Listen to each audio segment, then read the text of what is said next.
we're so out of alignment, ego, mind, thinking, right? 24/7, our entire lifetime, many lifetimes, right? Okay, over and over and over again, thinking. To stop that just takes a little practice because we've been out of alignment for so long. One of the things that we can do, there's many, many magic tricks. And I say magic tricks because I don't make any bones about it. I do real magic. And real magic is the accessing and utilization of energies that lie outside of physical sensory perception.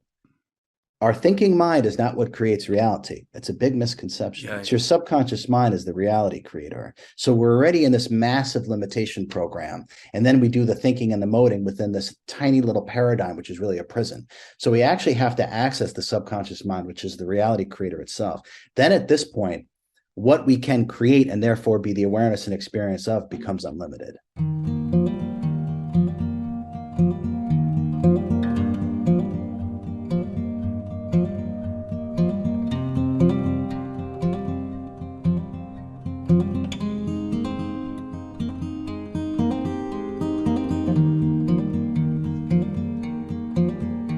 What I absolutely love is your fundamental approach that is coming from the point of view that we are the spiritual being having the human experience. And I know that's a very basic kind of platitude, but can you just introduce us to who you are, how you really are living that process of the spiritual being in this human experience?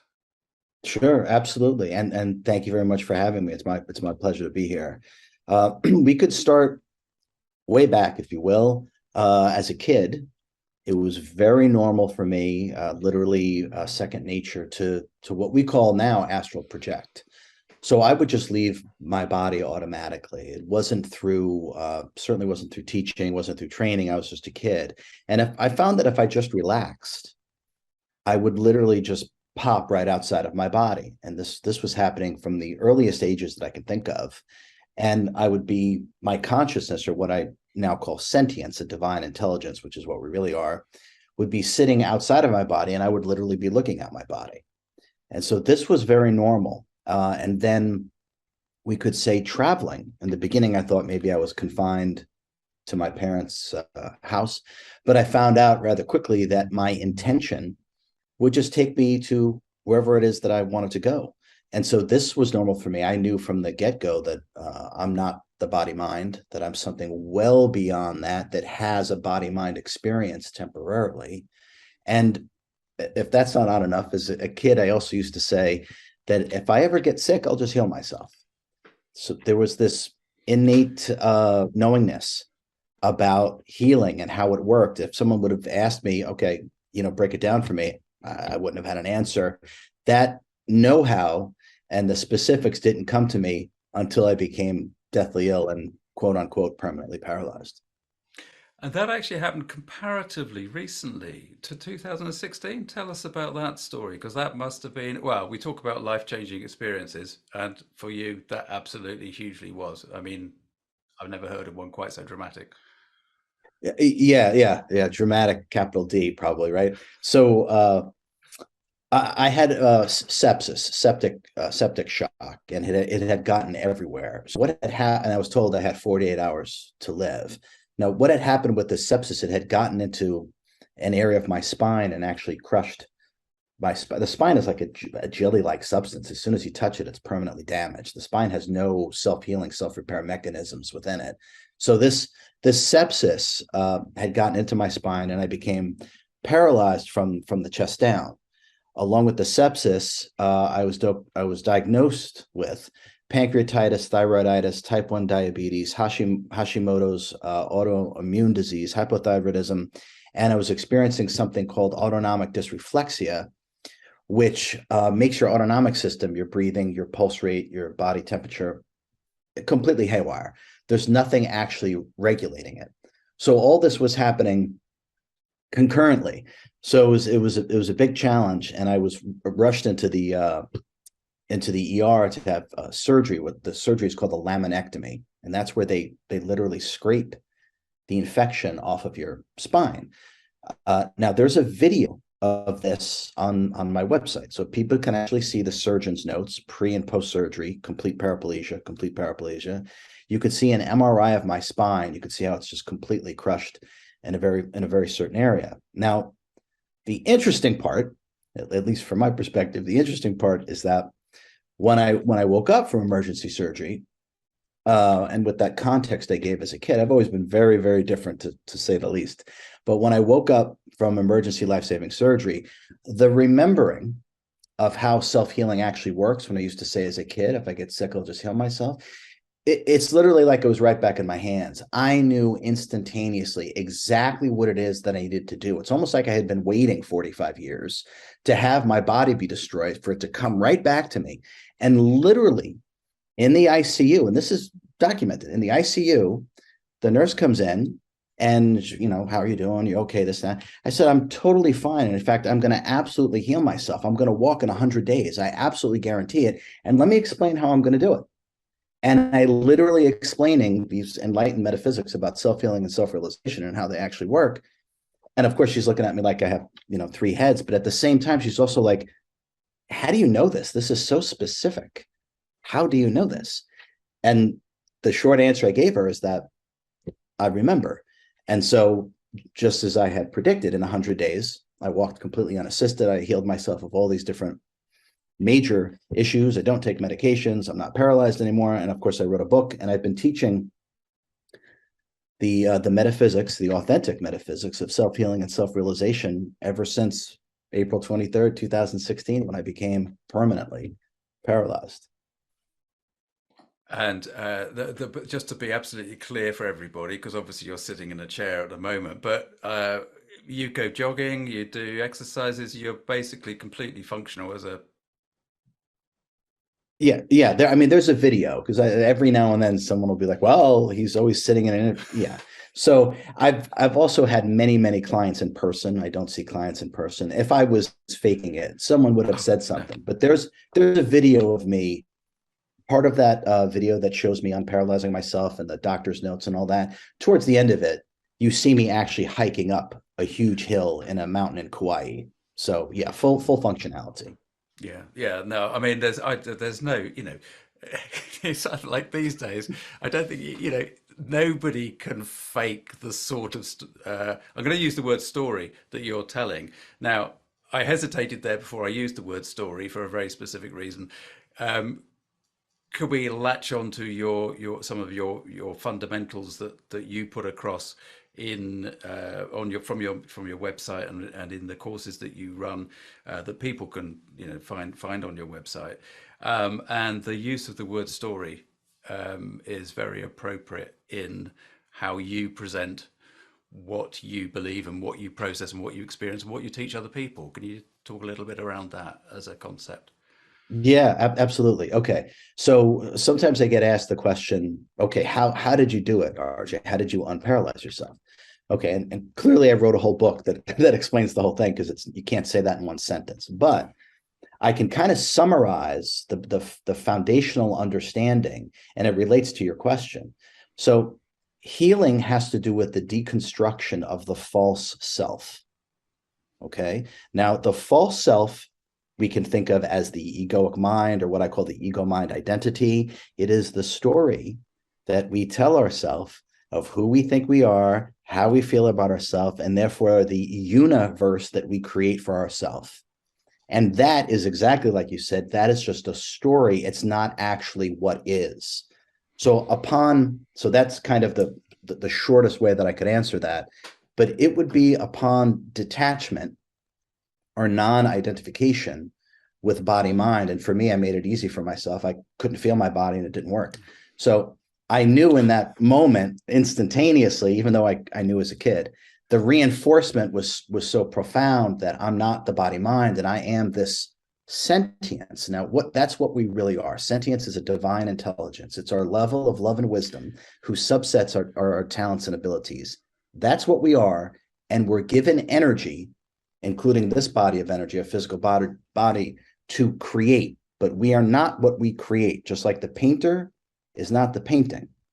So we are not the story that we tell ourselves. So the deconstruction of the false self is essential to self-healing, and it's essential to self-realization or enlightenment.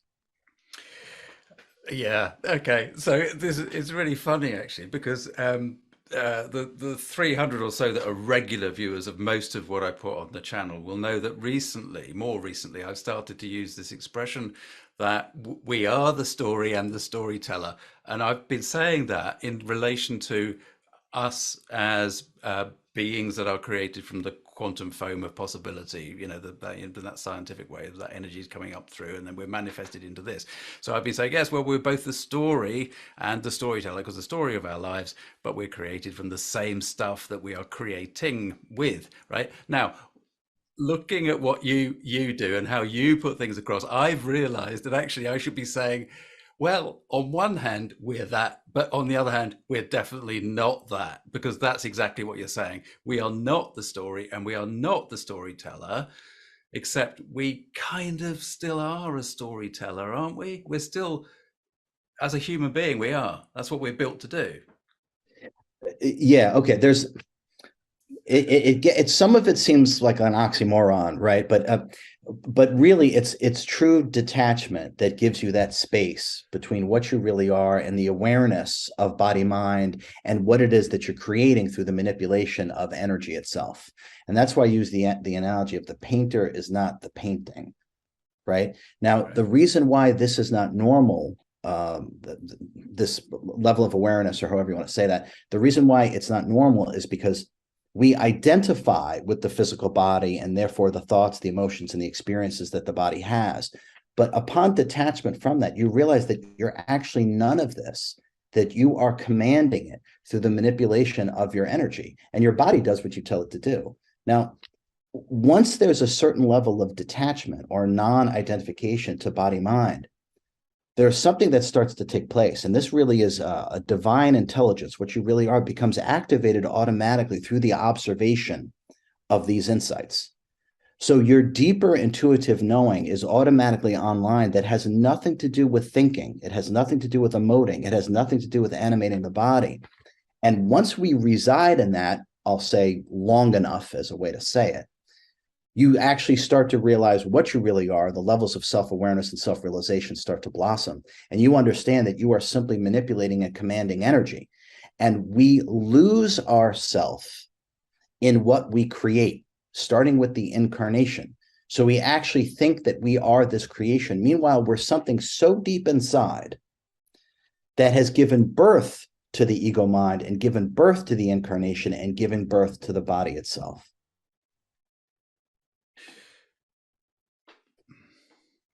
Yeah. Okay. So, yeah, I mean, we'll just allow that to settle in. That was brilliantly described.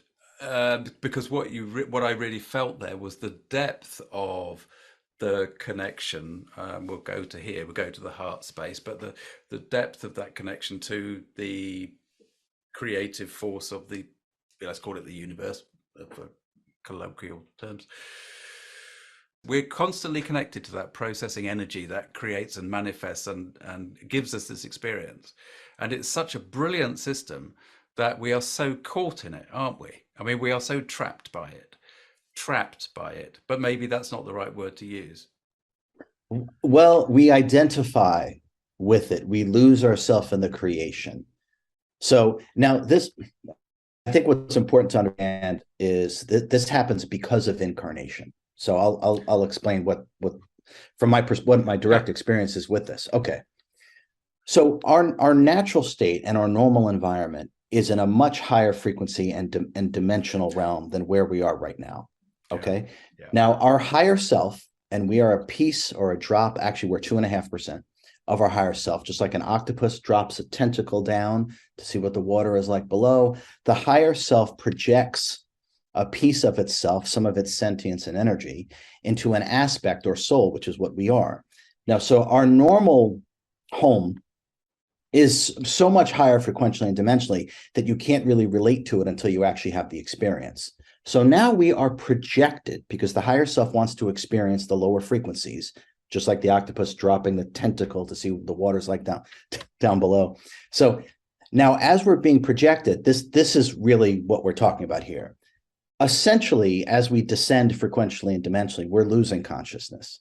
We're losing our direct communion and connectivity everything all at once, which is what we normally have. Now, by the time that we actually arrive within a physical vehicle, whether it be human or alien, that disconnection is complete. So in general, all of us get here and be like, how did I get here? Who am I? What am I doing here? What is the point? I have all these questions and I literally have no answers because the disconnection from where we come from is complete. Now, what we do from there really is what is the cause of the so-called suffering. Instead of, in general, going within, shall we say, and rekindling our connection to our higher mind and therefore our higher self, most of us do the exact opposite.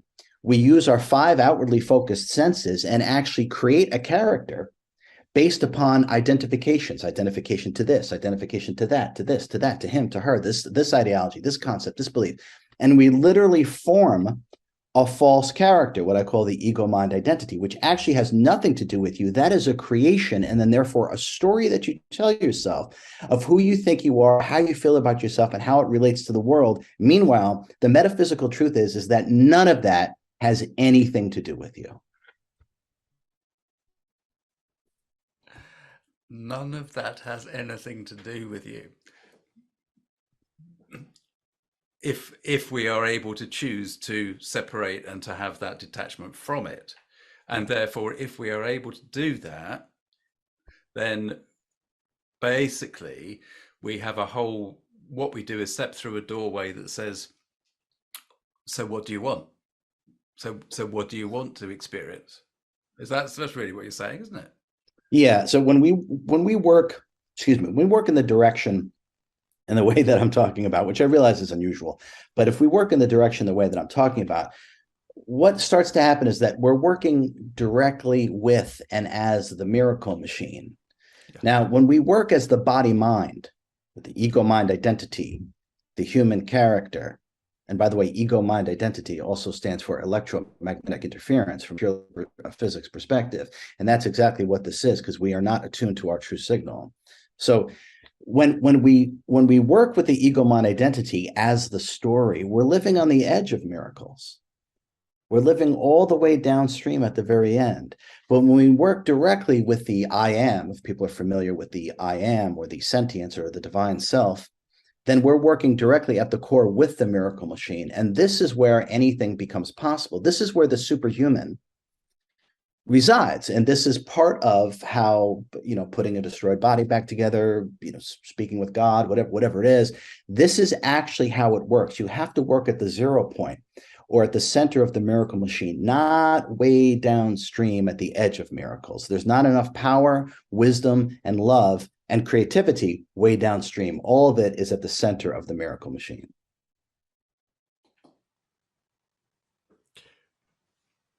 We'll come back, if we may, and talk some more about that. But I really want to ask you, what was your childhood like? You must have had hell.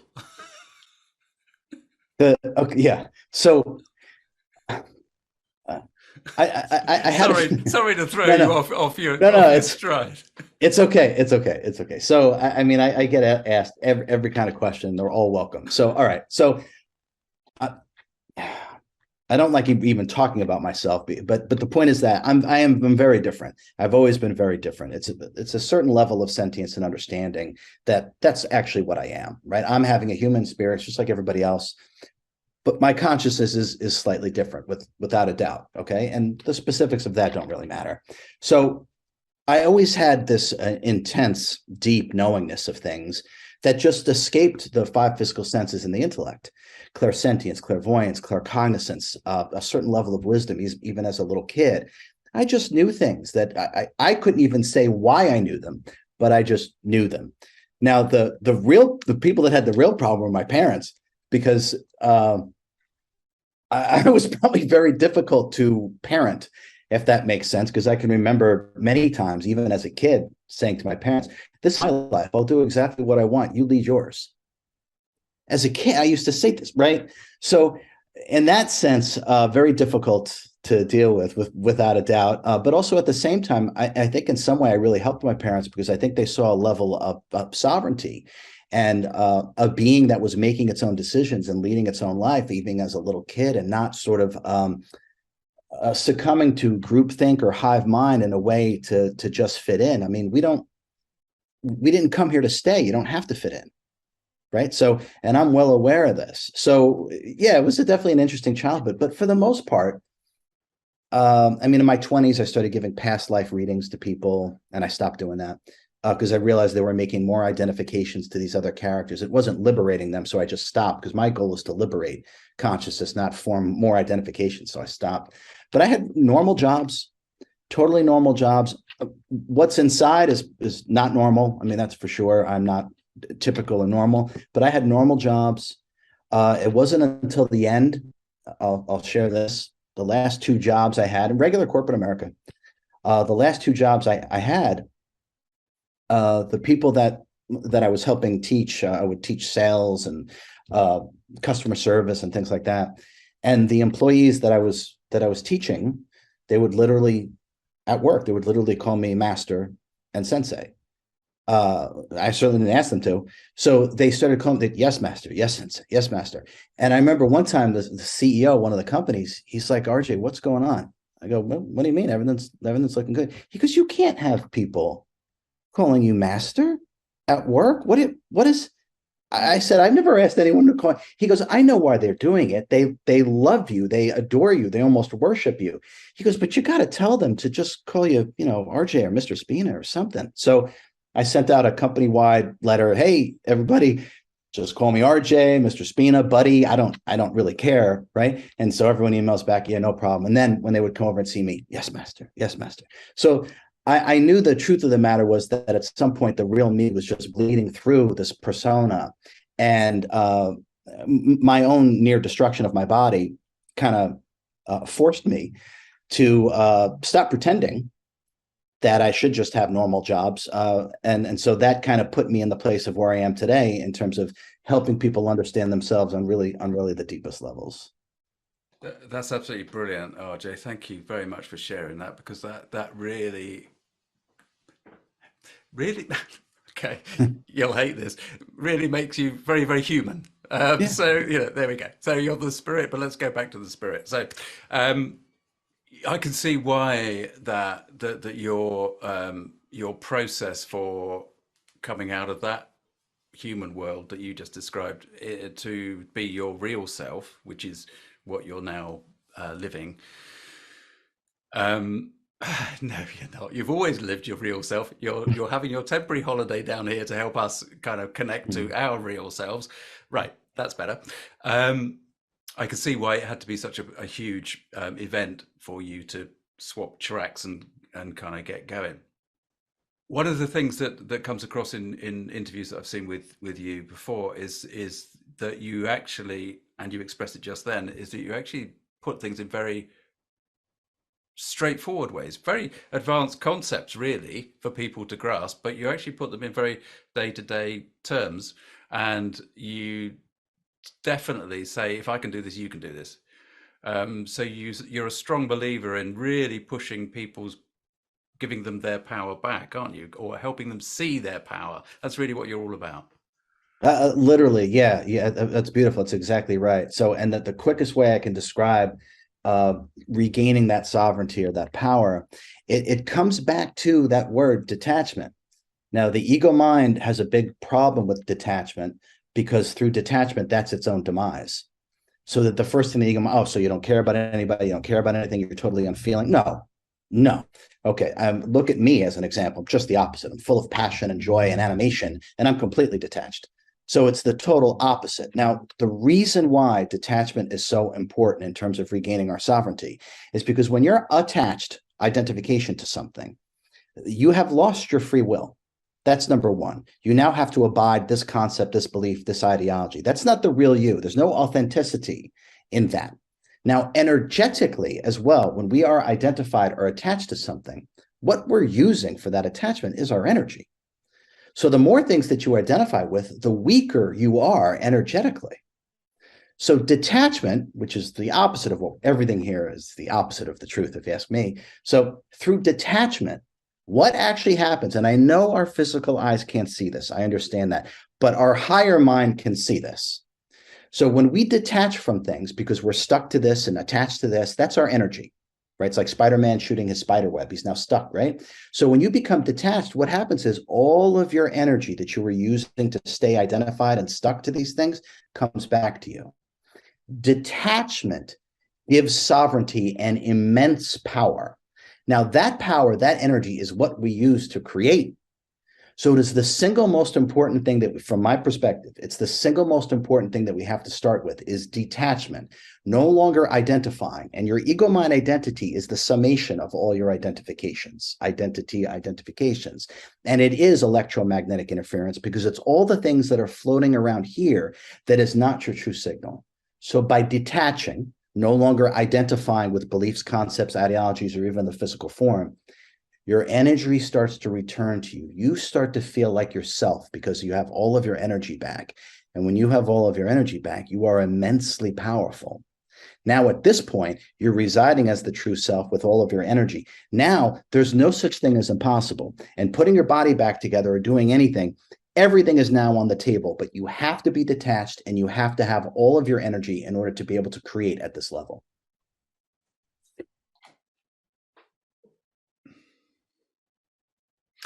So when you say that to people, how much response comes back that says, yeah, well, it's all very well for you to say that, but I can't do that?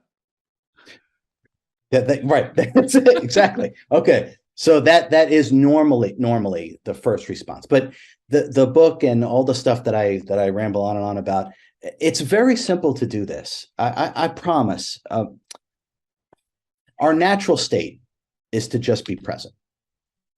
Okay. Now that is an effortless state to just be present.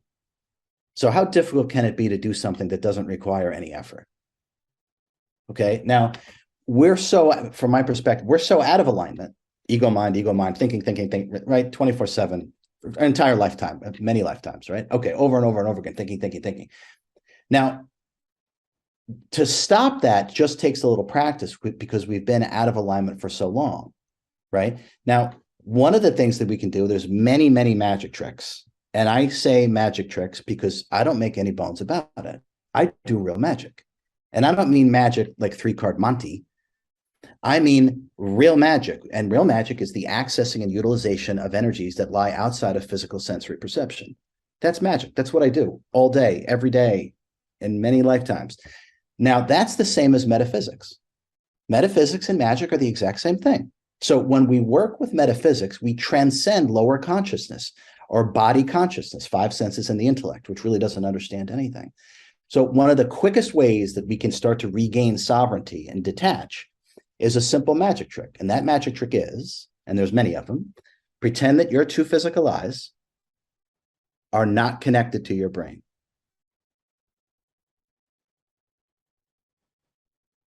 You can't think.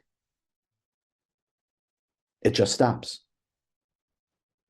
without trying in 1 second.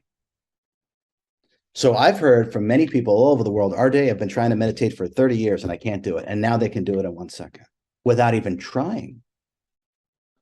So all we have to do is, and there's many of them. That's one of them. You know, you could just pretend that you just arrived here, no past, no future.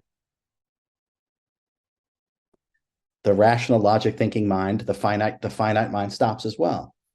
That's it. Now, as we just did that doesn't require an effort. So now when people say, Rj, I can't do that, I'm like, oh, yes, you can. In fact, you don't even have to try. I'll show you. So when you work with the truth, it's tangible, it's immediate, and it's direct. That's because the truth doesn't require your participation. Lies do. And that's a really, really excellent. Those are two both really, really excellent ways of illustrating what is otherwise said about us as human beings, is that we get in the way all the time. So this is exactly what you're saying. We're thinking, and that's getting in the way. If you just cut that through those wonderful little tricks, magic. Well, it's not magic, but yeah, as a result, you get magic.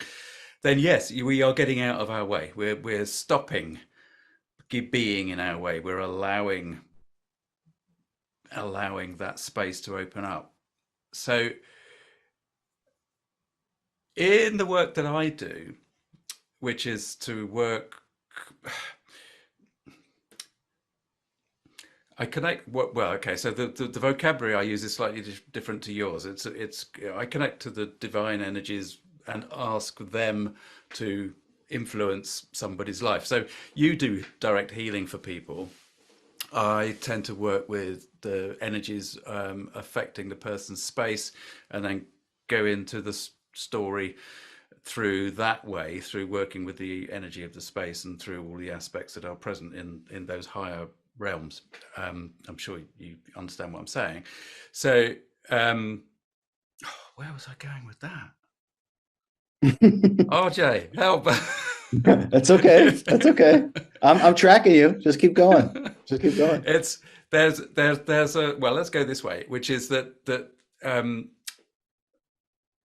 most okay. There's a heck of a lot of fear in people when we start to talk about that sort of idea of connecting to what is ostensibly, from the human perspective, the unknown. And in the same way as people, I said that, the instant response is, it's all right for you. You can, you can do that. I can't do that. People's instant response to this idea of working with higher energies actually is quite often one of fear. It's like, you can't do that. And sometimes that's hiding behind their religion as well. When they go into fear mode. I'm sure you've got a view on some of that. Yeah, absolutely. And that's, I don't even use the word spirituality. I use the word metaphysics. Anytime we're viewing something through a lens, whether it's the lens of religion or scientism or any kind of lens, what really ends up happening is we're not responding to what is. We are reacting to our perception of what is. Okay, now that's the lie. And you can't build anything powerfully whose foundation is a lie. So that's why I don't even use the word spirituality, because quite frankly, that word has been hijacked. So I use the word metaphysics, and I have no problem using the word magic, because that's magic and metaphysics exactly right. So we want to remove our filters, and the ego mind identity is just a layer after layer after layer of our own perceptions. So most of us don't see our beliefs, but our beliefs tell us what we see. Okay, so detachment, again, we come back to that magical word of detachment. It's king. Detachment is king. Okay, because people have asked me, Archie, what's the number one thing that I should work on for self-realization? Detachment, number one. And then the second thing would be your will. Your will is your energy. We use our energy for everything. Every thought, every emotion, every action, every bodily experience, even the incarnation requires energy. It only stands to reason, if you want to lead the most successful life in every facet possible, you have to have ultimate command of your energy, which is your willpower. Now, to have ultimate command of your energy, you must be detached. And through that detachment, you remove all these filters that does not allow you to see what is, only your perception, and then you react to what your perceptions are. So I don't like using religion, spirituality. These are all lenses. These are all lenses. It's like a dirty windshield. Right? So we just want to be present. Now, the reason why that we're afraid, from my perspective, the experiences that I've had, the reason why that we're afraid is because none of us are from here.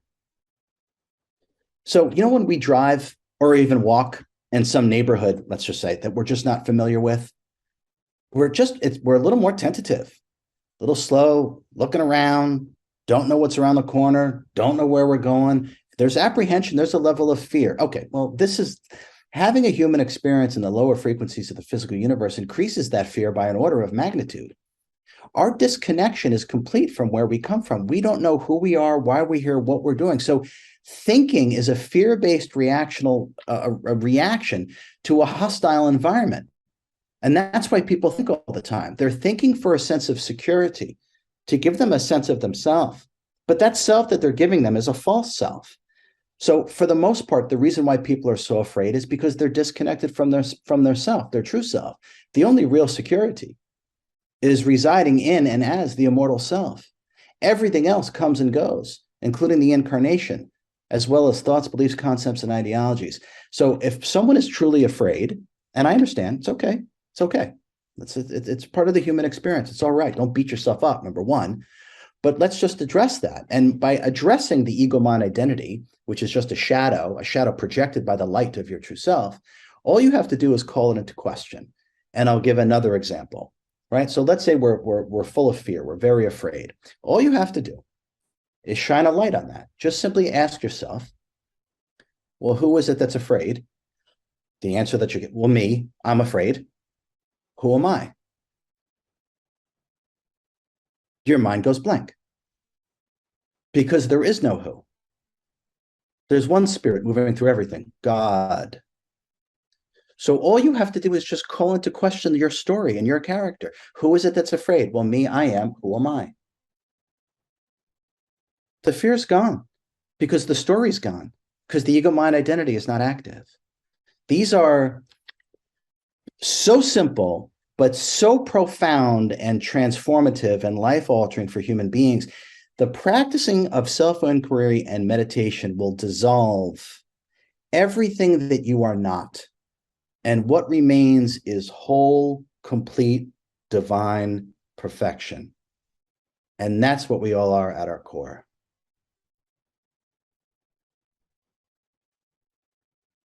Yeah, I mean, wonderfully said. Jeepers. I mean, goodness me. uh, yeah, okay.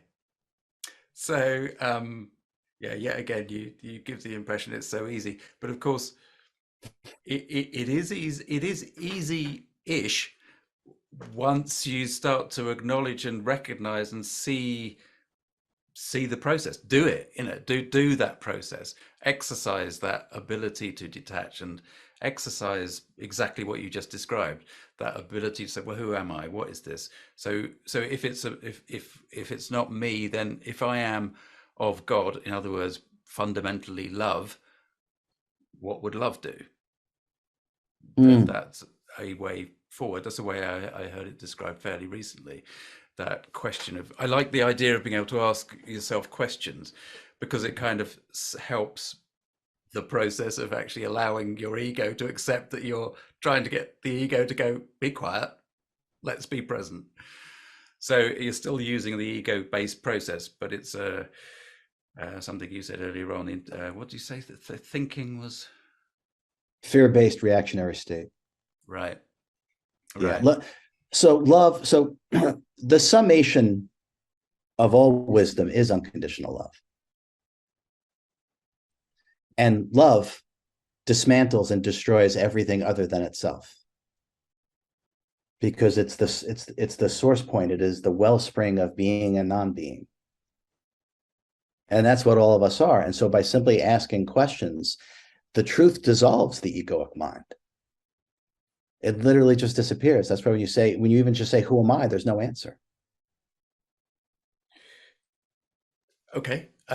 Ego is this. This is clearly coming from ego, because this is quite an unpleasant question to ask you, really. But okay, I'll ask it. Which is that this environment that we find ourselves in, I won't say this world, this environment that we find ourselves in, which you know, we accept is self-created, whatever we experience from that subjective level, etc. But it can have not only a fair amount of fear for people, it can have some really unpleasant things happen in that environment. I mean, your illness, your incident was extremely unpleasant, but I'm thinking where uh, one human does something to another human that is, well, diabolical. We could use the word evil. How is that just a reflection, just an aspect of the extent to which we can descend in low vibrational energies? Yeah. Okay. So just like I don't use spirituality, I don't use good and evil either, because that's completely and utterly subjective. So high frequency, low frequency is tangible. And that's not subjective. We can feel the difference. I'm sure you can, right? When you do your work, you can feel the difference between low frequencies and high frequencies. So that's metaphysics. So I work with that. So I can sum up some of that. It's a great question. And as you know, I go on and on and on. Okay. So the highest use of suffering, the point of suffering, is to engender courage, humility, and grace. Now, if your pain has not engendered courage, humility, and grace, then you've wasted your suffering. Now, these type of experiences that you're talking about, okay, I'm having a human experience too. I'm well aware exactly what you're talking about, right? Okay. These are, now the ego mind can't handle some of the stuff I say, but I'm not here for the ego mind. So these experiences can only be had here. As we go up, there is no up or down. It's really frequency and dimension. But as we go up in frequency, what starts to happen is the holistic nature of the environment itself becomes apparent. And so therefore, the higher you go in frequency, or what people call dimensions, but the higher you go in frequency, the oneness becomes tangible. And from my direct experience at the 7th frequency, from a human perspective, what we call negative intentions can no longer exist. And that is because at that holistic state, that environment, and your consciousness becomes part of that environment, you realize that you are actually everything. Everything is you and you are everything. So there are no others at that point. So you cannot have negative intention to another because you are literally harming yourself. And it's tangible and it's immediate. So there's no delusion at that point. So this is the 7th frequency, or what people call the 7th dimension. Now, where we are, which is the 3rd frequency, what people call the 3rd dimension, that's fine, but it's not. Energy exists frequentially, not dimensionally. Dimensions house frequencies. So we are in the 3rd frequency. Now, down here, there is still the subject-object paradigm, which creates the illusion of separation, is still quite active here. Now, because of the idea of and it's just an idea because it's not actuality, the idea of subject-object paradigm and therefore separation, we can still inflict, if you will, harm upon others because we still don't understand that ultimately there are no others. So down here gives us this experience. It gives us the tangibility of our intentions. It gives us physicality because of the experience of solidity, but it also gives us the experience of a subject-object paradigm, which gives us an experience of separation. And therefore, it can provide experiences in a learning environment, things that you can only experience and learn from down here. And one of those things that we can learn from is suffering. But as we just said, the purpose of suffering is to engender courage, humility, and grace. And then I'll add one more thing, which the ego mind will then just have a complete breakdown as I say this. No one actually suffers. Suffering doesn't even exist. And we can get into that if you like, but suffering doesn't even actually intrinsically exist.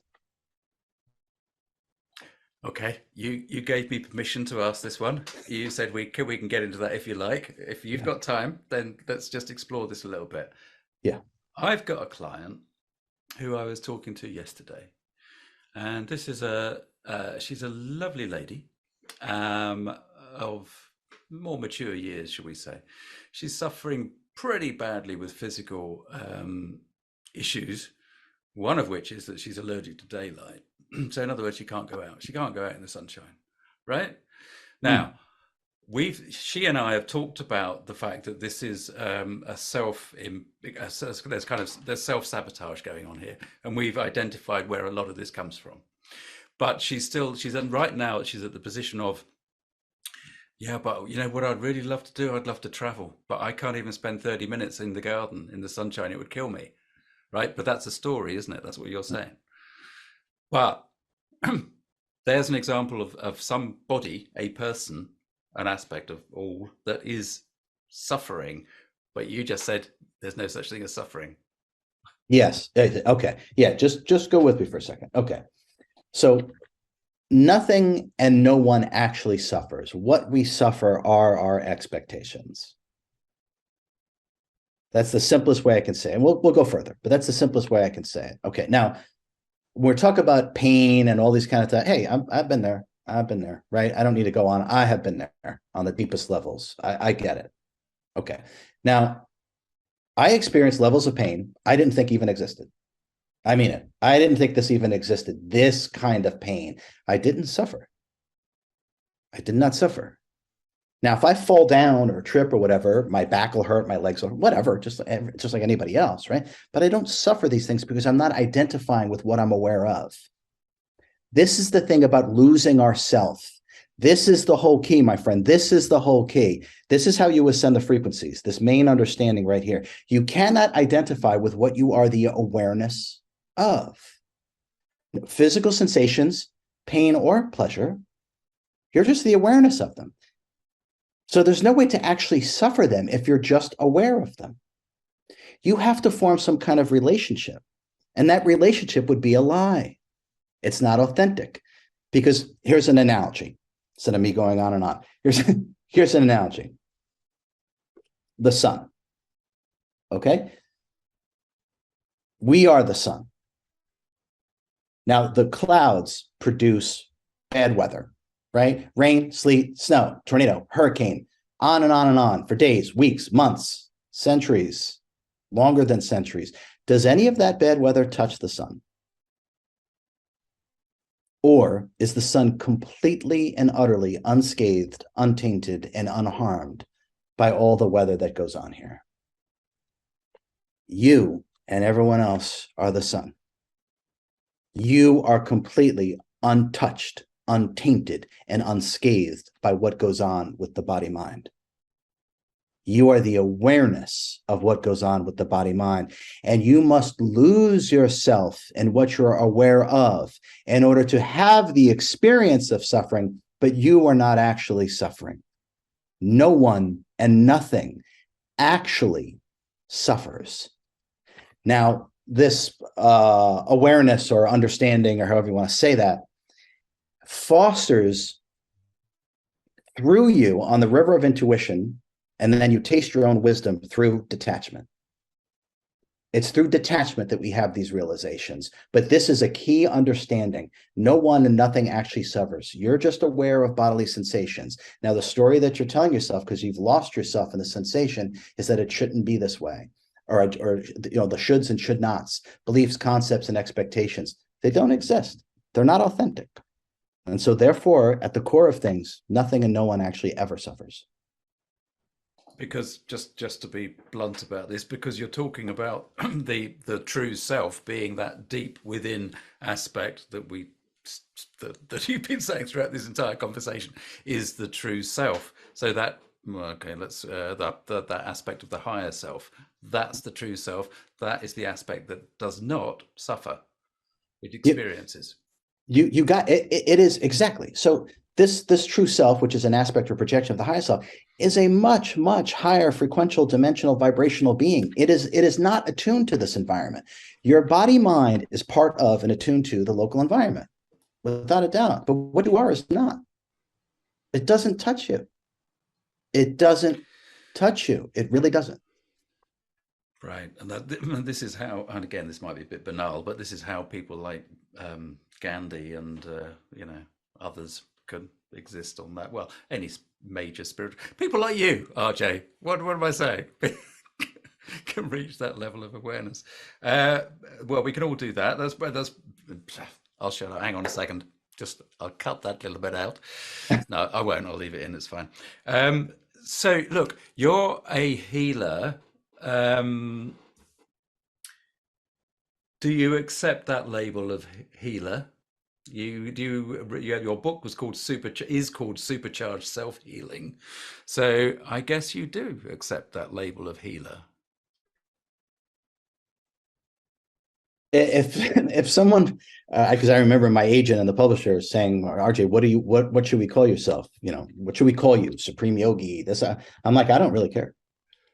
I honestly don't care. So if someone wants to say I'm a healer, a metaphysical teacher, a master, or this or that, yeah, okay, that's great. However you want to see me is fine. But really, the truth of the matter is, I am literally a reflection of your own self-realization. When you look at me and interact with me, you're seeing your infinite potential that's always and already within you, and I simply reflect that back to you. So however you want to label that, it's fine with me. Which means, in that wonderful spiritual way, let's not use that word, in that wonderful way, I'm also a reflection of an aspect of you, but we are both reflecting different aspects of that. So would you have any, what you've been saying, RJ, is absolutely bloody brilliant. quite frankly. And the way that you've said it is fantastic. I'm sure you hear that all the time, and I'm sure that you remain completely detached from that, but it's probably nice to hear. So thank you very, very much for that. I train a lot of people in this house healing methodology that I follow. And part of the story of the house healer, and I know where you're going to go with this, but bear with me. Part of the story of the house healer is that, you know, sometimes stuff doesn't quite happen for a client in the way that you think maybe it should. I think I know exactly what you're going to say. As a healer, you must have had those experiences where things are just not quite kind of figuring out the way that you thought they might. I think I know what you're going to say. I just Well, wondered. sure. Yeah. Okay. How I operate, or how I am, is that I'm able to focus all of my higher mind and energies in one direction with a single pointedness of focus and purpose that is quite powerful and unusual. But I have no attachment to any kind of outcome. Now, that seems like an oxymoron. We talked about this. So that seems like an oxymoron. You have intention to do something, but you don't have a. It's not. It isn't. So when I'm working with someone, talking with someone, doing a heal, whatever it may be, right? All of me is here now, right? And I'm working in one direction, your liberation, whether it's mental, emotional, physical, or all the above. It's all the same thing, right? So I'm working in one direction. Now, I'm not attached to any kind of outcome, because to be attached to any outcome, you have to leave present moment. And so therefore, I don't leave the present moment. So therefore, I don't have an attachment to any kind of outcome. Now, ultimately, this is how to create powerfully in ways that human beings have lost connection with, shall we say. Supreme focus, all of your higher mind, all of your energy, and then at a certain point, you can even command other energies. You can, all in one direction. And then, however it turns out, you're not attached to an outcome, because you stay in the act of creation itself. And so now leads into now, because what you do right now actually creates your future. And so therefore, you don't have to actually have an expectation of a desired result, because it actually limits the efficacy of what you're doing when you're doing the healing. Yes, brilliant, absolutely brilliant, because you re-emphasized the absolute importance of now, which is all there is. Correct. You got it. Yeah, that even when you think of the past or think of the future, you can only do it now. There's only now. And I and I would also say, just to add to that, since I ramble, as you know, so I would add to that, in that if you want to conjure up your suffering, you have to invoke the past and future. Right? So if Merlin was here, that's exactly what he would say, because it's a spell you put over yourself. And you actually have to invoke your own suffering by conjuring up the past and the future. And when you don't do that, you cannot spell yourself, and you are simply present. And the fullness and the completeness of the I am is tangibly known, and there is no suffering. RJ, oh, jeepers, man. Thank you so much. Thank you so much. That's yes, blown away.